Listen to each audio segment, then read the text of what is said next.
Hi, it's Deborah Hamilton, and you're here at the MAAP Community Call. I'm so glad to see you all. Don't forget to also listen to the most recent Why Do Pets Matter podcast, and make sure that you listen to the end of this program because it really is going to make a huge difference with respect to the care of your pet.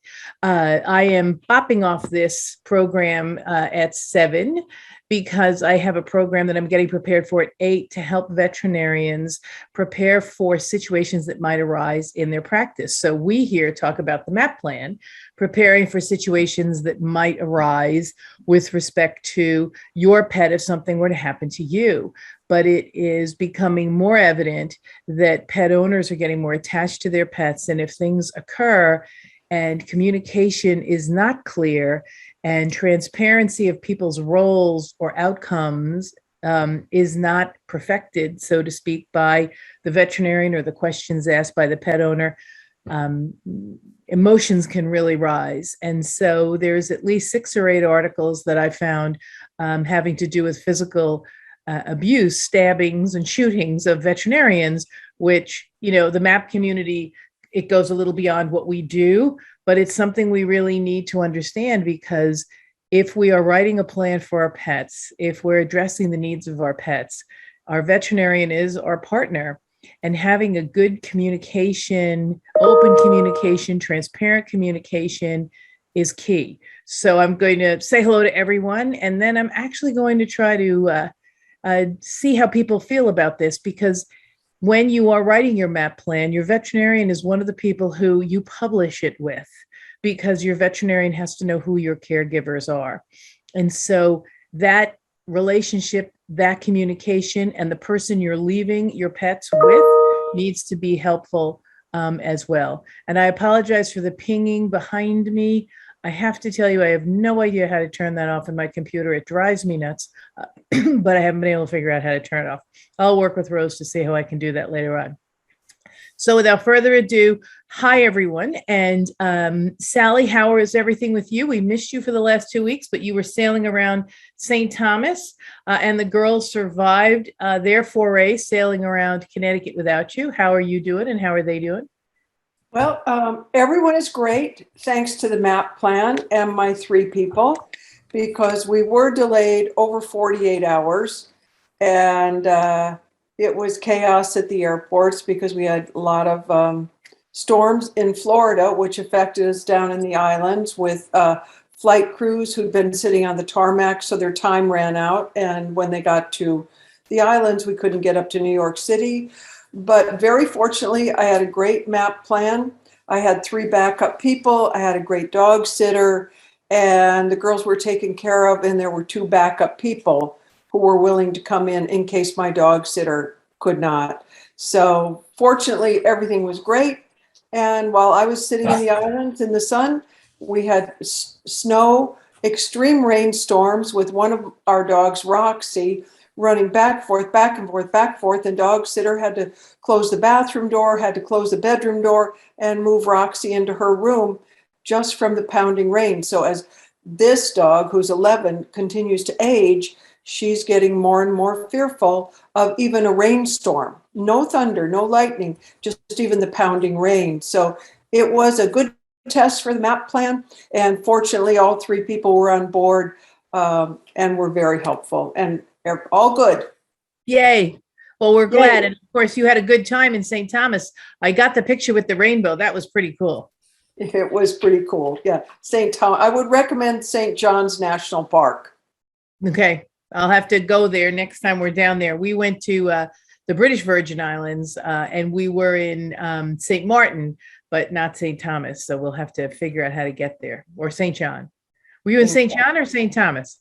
We landed in St. Thomas, but St. John's is a U.S. national park, and half the island is national park with lots of coves and loggerhead turtles and beautiful fish, and just simply spectacular. The saddest thing was the damage that the people have done to the coral reefs. The only colored coral was red, and I realized what a tragedy it is that we've created in this national park. Yeah, it is. I mean, even in Australia, the Great Barrier Reef is going gray, and the colors are leaving. And when we were in Memba, off the African coast by, I forget what town it was, Tanzania, sorry. They, unfortunately, the coral reef comes above water.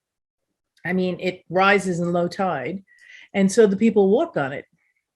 So they walk on the coral reef and they pick the shells and the urchins and everything that have placed themselves on the reef at low tide. And so they're physically destroying the reef because they have no other way to make a living. So they go and collect all the animals that are on the reef. And in doing so,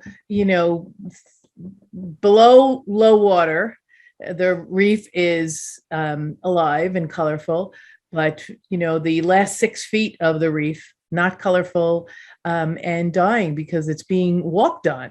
But this is what happens here in North Carolina. We were told by someone who lives across the water from us that the original people who lived here, the Native Americans, made oyster shell land bridges at low tide. So they are not all here now. Some of them you can still see. But he pointed out that when he was younger, you used to be able to walk from my side of the river to the other side of the river at low tide because they had this bridge of oyster shells. So yeah, we really aren't appreciating all the things that nature gives us, and we're not taking care of it. So that's why we make a plan for our pets so that we don't leave it to chance. We wish that people would understand the fragility of, well, our pets if something happens to us, but also the natural surroundings we have if we don't take care of it. So I'm so glad you had a great time. Connie, how's everything out there? I saw that you guys are having a wind event coming up, so that's going to be really scary. Well, it's speaking of depleting our natural environment, California, here we are, not here we come. And fires, floods, earthquakes, and droughts are our 4 seasons here.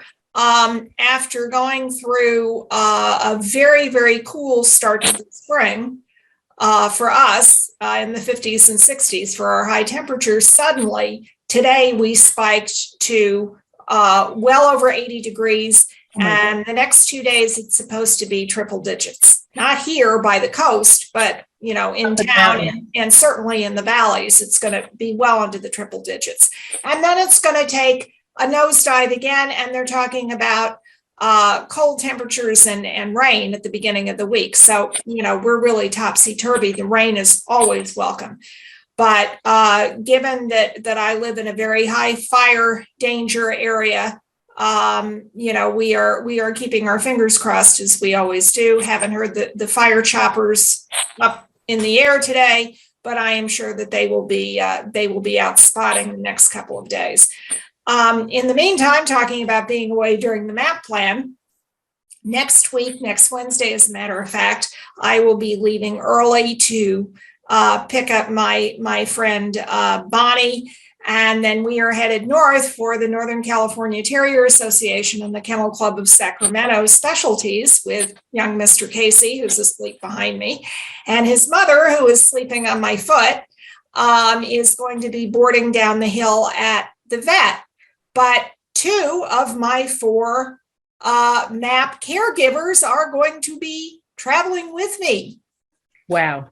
One of them in the car with me, and the other who lives up the coast a little ways in Ventura. So it's fine because Casey's with you. Right. It's fine because Casey's with you. If something happens to you while you're away, that's great. Patsy. What about Patsy? Right. Patsy is here. So fortunately, I still have 2 girlfriends who are very close by in the neighborhood, and my niece who lives in the San Fernando Valley. So I have 3 people who are here and who are all dog people. In fact, my niece has an Alaskan Malamute, so she's very much a dog person. Absolutely. So, at any rate, that right there, again, underscores the need for redundancy in all your caregivers. And it's so interesting because most people give up. I spoke to 2 people actually during this week who are making a MAAP plan with me and who I'm speaking with their attorneys, and they go, don't have anybody, just going to call the breed rescue and tell them what to do. And I said, well, that's great. I said, but recognize that you're going to need someone most of the time, to hold the dogs until the rescue can get there to get the dogs. Because unless you befriend and live near a breed rescue, who you want to work with, who you set up to, pay and work with, you have to have some sort of care. And they said, well, we don't know anyone. I said, well, then we need to create a friendship line, which means you'll have to make friends with your neighbor. Well, we're in the middle of nowhere. Okay, well, have to make friends with the dog food store, maybe the Agway, maybe a stock boy at the Agway, maybe a vet tech, maybe a groomer, someone who can be there for your dogs for 24 to 48 hours, depending on how soon someone can get there to get your pets. I mean, especially if you want people who are going to address the needs of your pet, you're going to have to make sure that short term, people are there to help your pets, especially if they need medication or are afraid of things. And then long term, the rescue needs to know everything that's changing with your pets or in place for your pets now. So it's a real challenge, mostly because people feel funny asking people to take care of their pets. And I get that, because it made me feel funny, walking around putting 3x5 cards in mailboxes during COVID. But I recognize the ability to have someone I met and knew and could sort of educate, be there to take care of my pets if I couldn't be, was more important than the discomfort I would feel because I'm talking to some stranger who has a dog. If you're at a dog park, you're talking to strangers who have dogs. And so they're going to be open to helping you. Most people strike up conversations with people who walk dogs. I know that when I walk dogs in Pleasantville, I talk to every single person I passed every night at the same time. So there was a little black dog, and then there was a little white dog, and then there was the golden retriever who absolutely hated Junie, and then there was the Siberian husky who was beautiful. Spoke to all those people. And so those were the three people who I set up to come and feed Junie if something happened to me. Now, they were only going to do it for a day or two until somebody came in to get Junie, but they were at least there. And I think that's the thing we have to get over. And, I have to tell you, last night here in Morehead City, because we're in our house, thank you, God. It's lovely, not done. So many little blemishes that it'll take forever to finish. And I mean forever. Last night, I didn't realize that the double doors that open up to a patio from our bedroom were sort of open because one of the latches latched and the other one didn't. So when the buffeting wind of the tornadoes that were hitting all around were, pushing the door, the pressure was pushing the door in and out. Speaking of Roxy, Junie was none too happy with the door going in and out. Now, it never opened, but it definitely slammed a few times. And he was very put off by that, very frightened by that. And he's not so sure about the backyard at night because it is, I kid you not, pitch black out there at night. So he's not too keen in the house at night. We're putting lights up. They're not up yet, but he's afraid. So you have to share this information with the people who are going to be taking care of your pets like Sally did. She probably shared that Athena doesn't necessarily like storms. And now she'll have to share that Roxy has joined Athena and maybe even is more reactive to storms than Athena is because of age. Now, this can happen because of the barometric pressure. This can happen because of the noise. This can happen because, their hearing might not be as good. So when they hear something, they don't identify it as they used to. Their eyesight might be going, and so they don't see as well as they did. These are all things you have to take into consideration as your dogs progress. So I know that Patsy's a little older than Casey. What certain idiosyncrasies has she displayed in the past year or two? Because she's aging. And I know her mom had things as well that were little idiosyncrasies that you probably alerted your friends to, Connie, because it really is important to do that. Well, for instance, her mom, who is an angel now, was brought home from, she was my foundation bitch in my breeding program. And I brought her home as a 12-week-old puppy. She was my retirement present to myself the week before 4th of July. And I had a 6-year-old Wheaton male here, and a Yorkie. So she was not going into a dogless house. She had, plenty of, big brother and a big sister. But a week later was the 4th of July. And even though fireworks are very highly illegal in Los Angeles County, everybody in the neighborhood shoots them off. And it sounds like literally the rocket's red glare, the bombs bursting in air. And she was terrified. Yeah. And they started just about sunset. And I tried to get which of course in July is light, but I tried to get the dogs out to potty for their final call for the night before the fireworks went off. Well, unfortunately, there was a great big boom when Danny went to squat, and she was just house training. She wouldn't go out of the house for a week.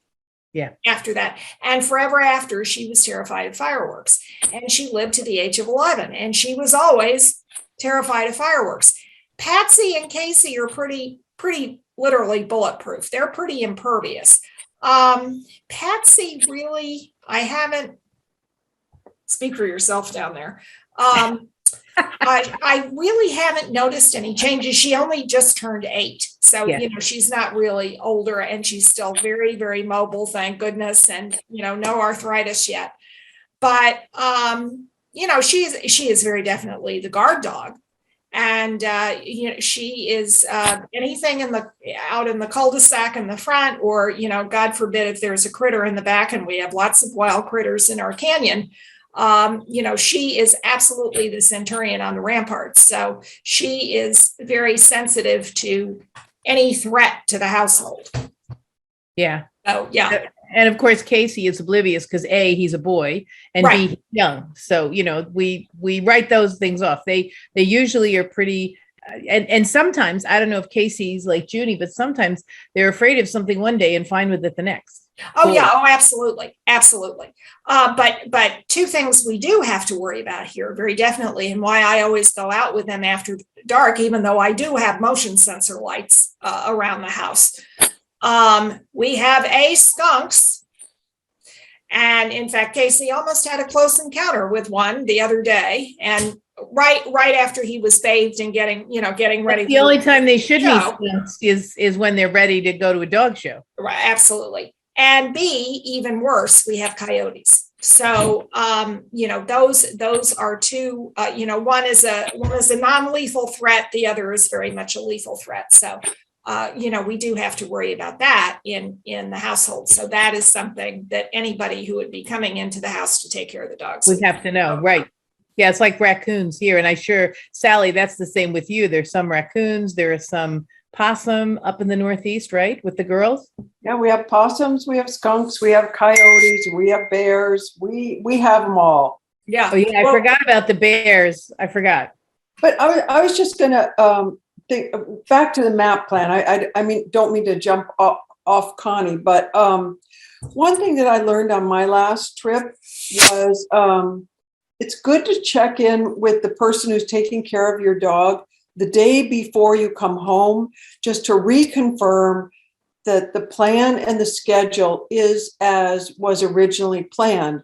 Because in our case, it was changing by the hour, and we had very intermittent internet service. And so I was able to contact and say, I think you might have to stay another day. And luckily I reached her, and all I got was okay. So I was like, that's great.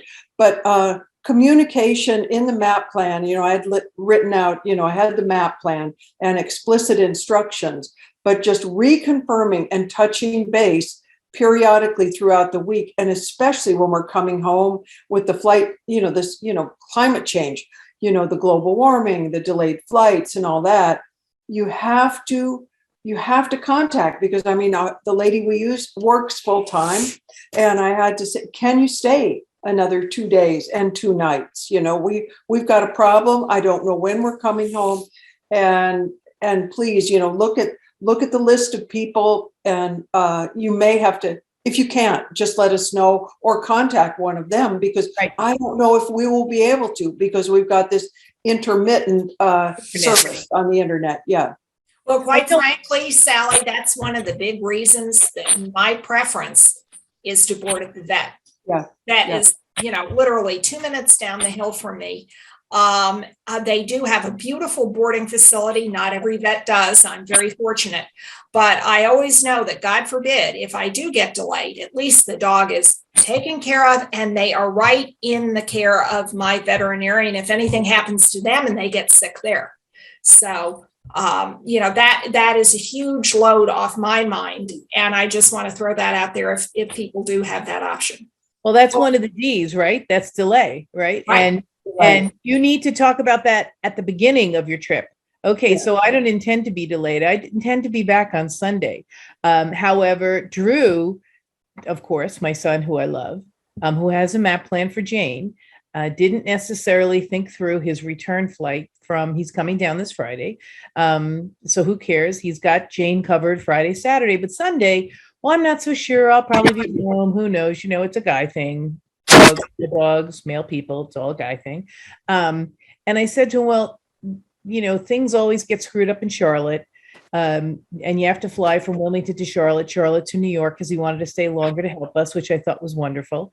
So I said to him, have you talked to Ben about coming if you don't get home till like midnight, 1:00? He goes, well, maybe I should. Oh God, here I am. I'm every Wednesday on the MAAP plan talking about people to make plans in the event of a delay. And I own someone who doesn't make plans in the event of a delay. Not that I own him, but he is my son. And we talked at length about his traveling with the cat at Christmas, which was a debacle on the way there because I wasn't there to set him up, and was a piece of cake. I know, Connie, thank you so much, honey. We'll see you next Wednesday. But before you hop off, actually 2 weeks, I will be up in Lodi, stuck in Lodi again. Okay, well, I will be gone May 4th because I'll be at the Equine Conference in Kentucky. So I will be gone May 4th, but I will be here the next 2 weeks. I just will not be here May 4th. I want to let everybody know that will be a Wednesday we'll miss, and I'll be terribly sad. But I'm with my equine colleagues, so I want to let everybody know. But you have a great call with your national. Give everyone my best, and hope someday they will decide to have me in to talk about the MAAP plan for the entire. I'm going to try to set you up for a webinar because we are doing that now. Perfect. Yeah, that'd be great. So until 2 weeks from now, good luck in Lodi, and good luck to Casey. Thank you. See you all. Bye. So you really do need to plan for a delay. And so, Sally, you were perfect. And not only did you plan for the delay while you were there because you thought, oh my God, I might not get back because of weather or things that are totally out of your control, but you had that conversation before you left saying, listen, if something happens, here are the other people on my list that can come in and sit with them. If in fact, A, you have to leave, B, you can't stay, B, whatever, you put it together so that people would understand that they wouldn't feel bad. If she had said to you, if you had called up and said, listen, I have internet right now, I don't know if we're going to get home on time, and she didn't say, okay, she said, oh no, you already had the people in place that she could call. She had their number. She probably had at least met them or talked to them on the phone or whatever, so that she didn't feel uncomfortable picking up the phone and calling and saying, listen, Sally and Gordon are stuck. I can't stay past 9 p.m. on Sunday. They might not be back. Can you come in, either sit here until they get here or stay till Monday? Because that's such an important piece. You want somebody in the house with your dogs. And I love, I was going to say when Connie was on, I love that her vet has a beautiful practice and boarding facility. However, in the summer, you need to have the conversation about delay with the kennel too, because if they rent you a space from Saturday to Sunday, 7 or 8 days, they might have somebody coming in on Saturday who they know you're leaving Sunday. So they're going to put in a certain crate, but they're supposed to be in your crate on Sunday because you're leaving. And if you're delayed, then that might be a problem. So you really need to let them know, as you would, Sally, probably. I am planning to be back on Sunday. All indications to the contrary are not here. However, in the event I'm not, what do you do if I get stuck somewhere? if you stay with the kennel, you have to ask that as much as if you have someone coming into your house, because they may book your space starting the day you leave. If you're supposed to pick up at 4 o'clock on a Sunday, they may book it for 4:30 on a Sunday for the following week for somebody who's going away on vacation. So you really need to make sure that you know that your kennel can, in fact, or your vet can, in fact, keep the dog if some delay had happened, a D, as we always say. So this has been an interesting conversation. I'm so glad you traveled. We missed you terribly, Sally.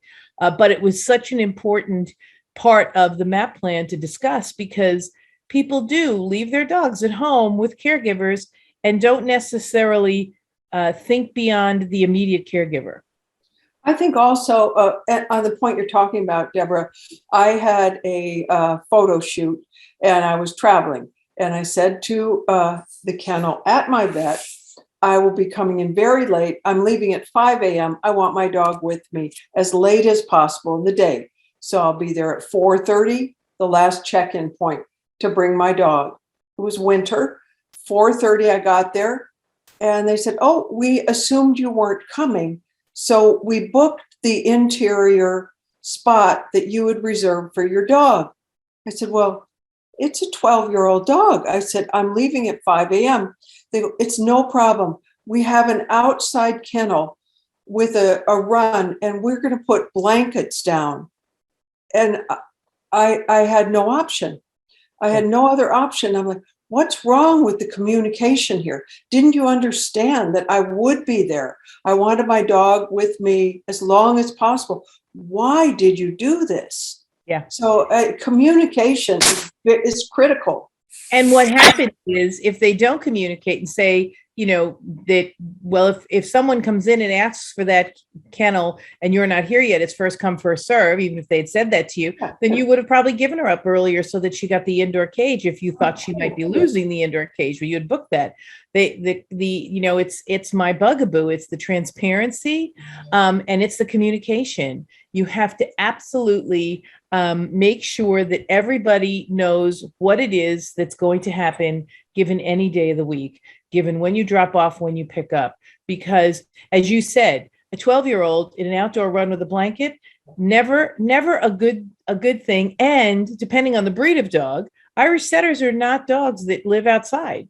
And even if you have a Siberian Husky, if it's not a dog that lives outside around, the year, then it may not be ready or willing or able to live outside wrapped in a blanket.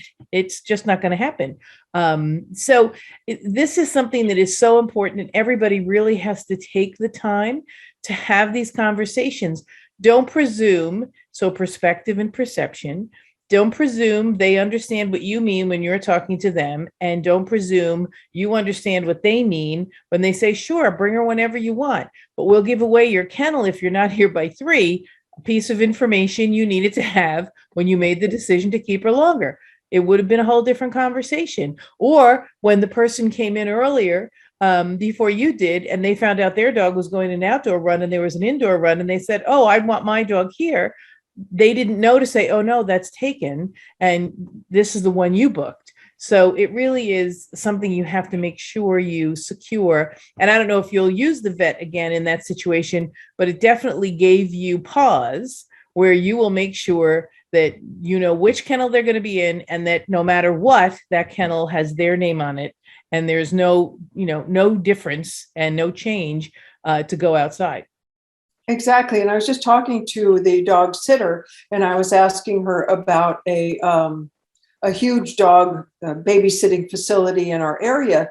And I said, I would never put my dog there. I looked at a video once, and there she was over in the corner, and all the other dogs are playing, and my dog's sort of like all by herself. And she goes, well, your dog is always alone at home. And now she's put in this group with 20 other dogs, younger, racing around. And what's she going to do? She's totally out of place. So yes, you absolutely have to check out where you're boarding your dog, or if you have someone coming in. And so. And what your dog, is used to. I know that I take Junie to the dog park, and he stands next to me. That's all he does, whether there's no dogs there or one dog there, or 3 dogs there. I have a maximum of 2 dogs. Well, actually 1 dog. If another dog comes and there's 3, I leave, not because I'm a snob, but because I think 3 creates an issue. Somebody has their nose out of joint. 4, it's unlikely somebody arrives with 2 dogs, although the other day somebody did with 2 Irish setters, which was very interesting. But I don't really like to be in a dog park with a bunch of dogs because you never know who's going to set off whom. But you're absolutely right. If you're going to bring your dog to a situation that's totally different from the life they live, i.e., they're going to be in a kennel with no interaction with another dog and they go to the dog park every day, they're going to be miserable. If they're a dog who lays on your bed like mine is doing right now, and doesn't do much, except if I let him outside and then he runs back and forth for an entire hour while I sat out there at lunchtime, then he's going to be miserable if he's in a kennel that doesn't allow him any outside time. I think that I raise dogs, and unfortunately Sally has some of my dogs who are pretty aloof. They like each other, they like their sisters and brothers, but they're not necessarily open to new dogs coming in. And it will be interesting in June because Junie will be sharing his house with his daughter Mariah for about 6 weeks. So, and Mariah's owner, my good friend Sue, said, well, Mariah's going to really be all over Junie and he's going to have to play with her. And I said, I think she's going to find a new reality at my house because nobody makes Junie do anything.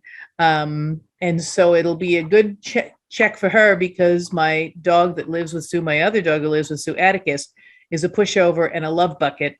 And so Mariah rides all over him. Her father is not that dog. And so it will be an amazing experience. And I think Mariah will be glad to see Susie come when she arrives in August. I think she'll be glad to see her come because she will be safe. But Susie's going cross country with her MAAP plan plastered to the refrigerator in her trailer and in her car. And I am the first number to call.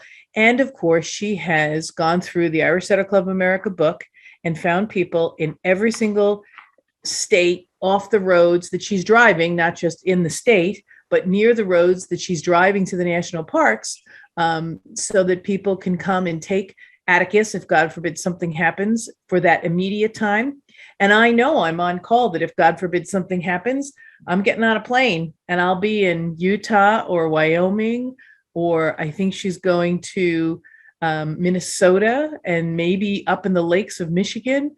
But I know I'm on call to watch Mariah, but I'm also on call if something happens and I need to get to Atticus. So we have 2 or 3 people on the ground where she'll be.